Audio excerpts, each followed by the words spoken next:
आज आपण ऐकणार आहोत स्वामी समर्थांचे परमभक्त शंकर महाराज यांचा जन्म कसा झाला याची दिव्य कथा। ही कथा आहे अखंड श्रद्धा, संयम आणि गुरुकृपेची। खूप वर्षापूर्वी महाराष्ट्रातील एका साध्या गावात एक श्रद्धाळू दाम्पत्य राहत होते। दोघेही श्री स्वामी समर्थांचे परमभक्त होते।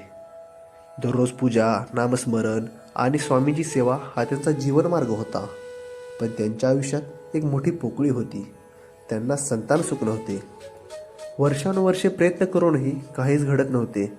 समाजाचे टोमणे, मनातील दुःख हे सर्व सहन करत ते तरीही म्हणायचे, स्वामी जे करतील ते योग्यच करतील।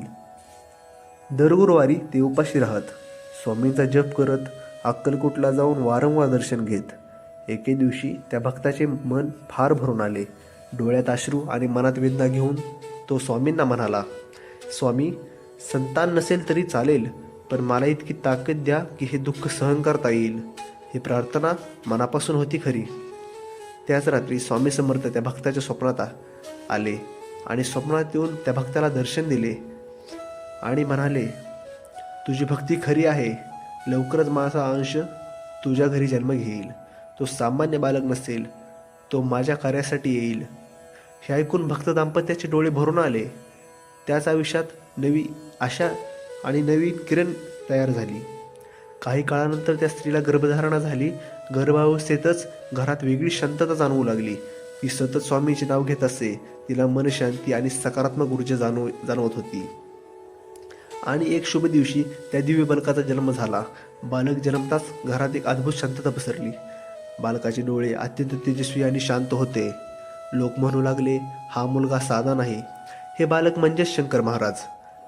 लहानपणापासूनच ते इतर मुलांपेक्षा वेगळे होते। खेळण्यापेक्षा ते शांत बसायचे, अनेकदा एकटेच ध्यानात मग्न असायचे।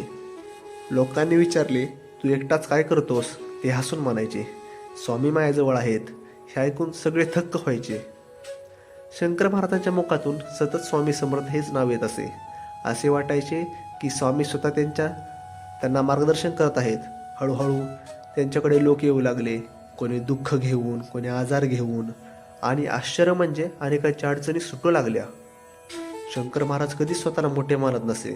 ते नेहमी म्हणायचे, मी काहीच नाही, सर्व काही माझे गुरु श्री स्वामी समर्थ आहेत। त्यांचे संपूर्ण जीवन स्वामींच्या सेवेत समर्पित होते। शंकर महाराजांचा जन्म हा केवळ एक जन्म नव्हता, तो होता श्रद्धेचा विजय आणि गुरुकृपेचा चमत्कार। ही कथा आपल्याला सांगते, खरी भक्ती कधीच वाया जात नाही।